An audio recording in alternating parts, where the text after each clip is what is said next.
जी अस्सलाम वालेकुम नाज़रीन, मैं हूं आपका मेज़बान इजहार अख्तर और आप देख रहे हैं इजहार टीवी। आज मैं हाज़िर हुआ हूं, ये प्रोफेसर ऑफ मेडिसन हैं, किंग एडवर्ड में ये प्रोफेसर रह चुकी हैं। इसके अलावा भी ये शरीफ मेडिकल कॉम्प्लेक्स में अपनी सर्व कर चुकी हैं। यूनिवर्सिटी ऑफ लाहौर में ये काफ़ी अर्सा इन्होंने अपनी खिदमत सर अंजाम दी हैं। गोल्ड मेडलिस्ट हैं पंजाब यूनिवर्सिटी से, सर्जरी में इन्होंने टॉप किया था।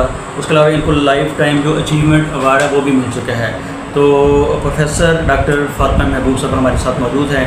तो इनसे जानते हैं कि रेमाटोलॉजी का जो इशू है उसके अंदर कौन कौन सी जो कॉम्प्लिकेशन होती हैं और किस तरह से हम आगाही दे सकते हैं आम पेशेंट को। जी अस्सलाम वालेकुम। ठीक है, सर बताइएगा कि एजुकेशन आपने जो MBBS की वो कहाँ से हासिल किया और किन किन अदारों में आपने सर्व किया है? Thank you very much. असल में मेरा ज़्यादा कैरियर एजुकेशन सब किंग एडवर्ड मेडिकल यूनिवर्सिटी से ही है। उस वक्त तो ये किंग एडवर्ड मेडिकल कॉलेज था। ये उस ज़माने की बात है जब लड़कियां बहुत कम डॉक्टर बना करती थी। हम सिर्फ क्लास में 4 लड़कियां मेरिट पे आई थी, फिर आहिस्ता आहिस्ता बढ़ती गई। उन मेरिट बहुत सख्त हुआ करता था किंग एडवर्ड मेडिकल कॉलेज का। ठीक है, ज़्यादा टाइम तो मेरा वहीं पे ही लगा है। इसके अलावा जो है मैं डिफरेंट यूनिवर्सिटीज़ में भी मैंने काम किया, लाइक सरगोदा यूनिवर्सिटी में या लाहौर यूनिवर्सिटी ऑफ लाहौर में, शरीफ मेडिकल कॉलेज में भी डिफरेंट जगह पर मेनली जो है मेरा किंग एडवर्ड मेडिकल कॉलेज के साथ ही रब्ता रहा है। तो मैडम जी रेमाटोलॉजी बेसिकली है क्या है और इसको किस तरह से आप देखती हैं कि पाकिस्तान में इसके जो पोस्ट वगैरह हैं वो भी इतनी ज़्यादा नहीं है। हॉस्पिटल को अगर देखा जाए तो बहुत सारे हॉस्पिटल जिसमें ये पोस्ट है ही नहीं है। हाँ, ये आपने बहुत अच्छा टॉपिक का सिलेक्ट किया है, इसलिए कि लोगों में इतनी इसके बारे में अवेयरनेस नहीं है। हम ये समझते हैं कि जो भी हड्डियों का मसला है या जो भी दर्दें हो रही हैं वो ऑर्थोपेडिक सर्जन के पास जाना है। हालांकि ऑर्थोपेडिक और रेमेटोलॉजी दोनों बिल्कुल डिफरेंट फील्ड्स हैं। आप ऐसे देख लो ना, जैसा अगर किसी हड्डी का फ्रैक्चर हुआ है तो ऑर्थोपेडिक वालों का काम है, लेकिन ऐसी बहुत सी डिजीज़ हैं जिस तरह ख़ास तौर पे हम ऑटोइम्यून डिसऑर्डर्स का नाम ले लें, जिसमें कोई एक चीज़ नहीं इन्वॉल्व होती, कोई एक चीज़ अफेक्ट नहीं होती है। लाइक अगर हम रूमेटॉइड आर्थराइटिस की बात करते हैं तो ये एक सिस्टेमिक इलनेस है। ऑर्थोपेडिक वाला किस किस को ठीक करेगा? इसमें आंखें भी इन्वॉल्व हो सकती हैं, लंग्स भी इन्वॉल्व होते हैं, हार्ट का भी प्रॉब्लम हो सकता है, फिर गुर्दे भी इन्वॉल्व होते हैं, फिर जो दवाइयाँ दी जाती हैं वो भी गुर्दों के ऊपर असर करती हैं। ठीक है ना, तो जोड़ तो होते ही हैं, फिर मुख्तलिफ जोड़ मुख्तलिफ बीमारियों में होते हैं।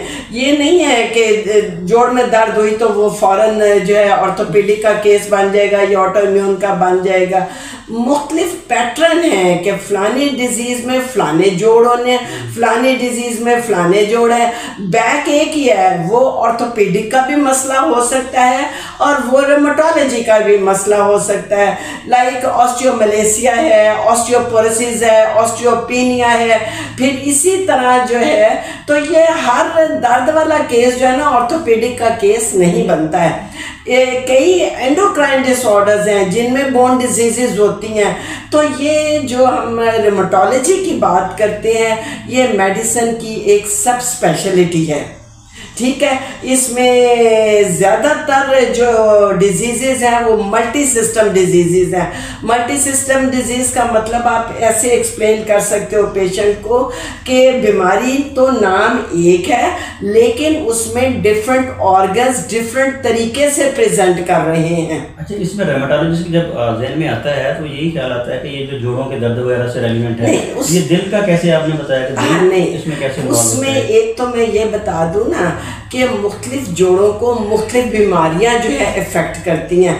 फॉर एग्ज़ाम्पल रूमेटॉइड आर्थराइटिस में स्मॉल जॉइंट्स इन्वॉल्व होते हैं, symmetrical small joints morning stiffness के साथ। अगर नी का प्रॉब्लम है तो ये बेसिकली जो है ऑस्टियोआर्थराइटिस हो सकता है या रूमेटिक फीवर में हो सकता है।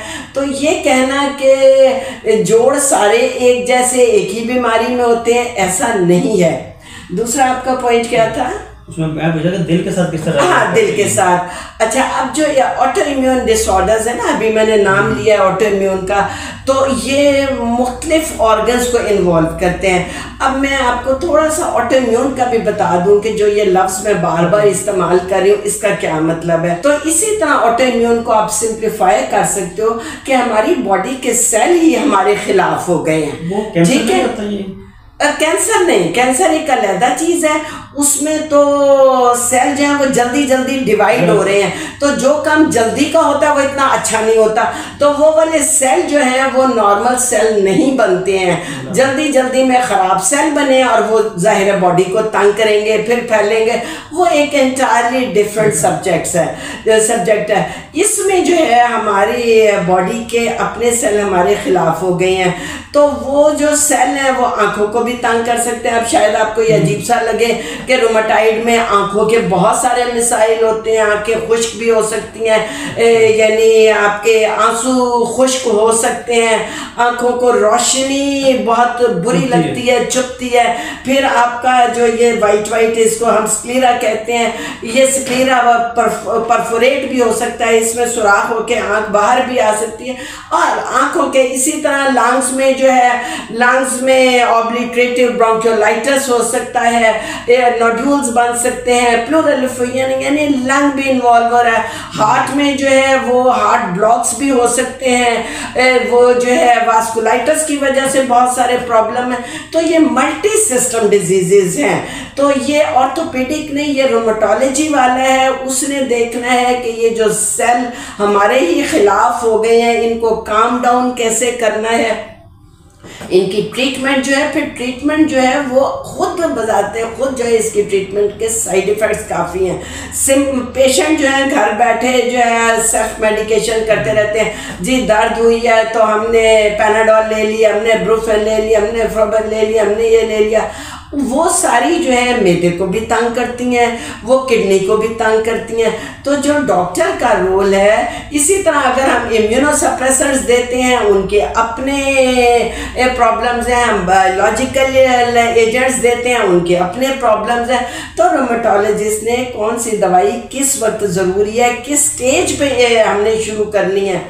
आम तौर पे हमारे जो पेशेंट्स हैं वो दर्दें होती हैं और नीम हकीमों के पास जाते हैं, उनसे स्टीरॉयड ले लेते हैं। स्टीरॉयड से वक्ती तौर पे बहुत फ़ायदा हो जाता है, पेशेंट भी खुश हो गया, उसका डॉक्टर भी खुश हो गया, बड़ी वाह हो गई। लेकिन आपको पता कि स्टीरॉयड्स के साइड इफ़ेक्ट्स बहुत ज़्यादा हैं, वो बॉडी को बिल्कुल खोखला कर देंगे, हाइपरटेंशन हो रही है, डायबिटीज़ हो रही है, अल्सर की हीलिंग डिले हो रही है, उनके अपने साइड इफ़ेक्ट्स बहुत ज़्यादा है। तो जो रोमेटोलॉजिस्ट है उसका मेन काम ये है कि कौन सी दवाई किस वक्त शुरू करनी है, किस कंडीशन में शुरू करनी है, उसको कब टेपर ऑफ करना है, कब हटा के हमने दूसरी ऑल्टरनेटिव मेडिसिन बीच में लानी है।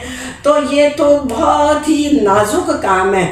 अच्छा, इसमें जो है ना आम तौर पे ये लंबी बीमारियां चलती हैं, ये इतनी जल्दी ठीक नहीं होती हैं कि अगर दर्द हुई, हमने दर्द की सबसे तेज दवाई दे दी और वो ठीक हो गया, नहीं। इसी तरह अगर आपका जोड़ तंग कर रहा है तो इसका मतलब है कि आप पहले तशखीस करो।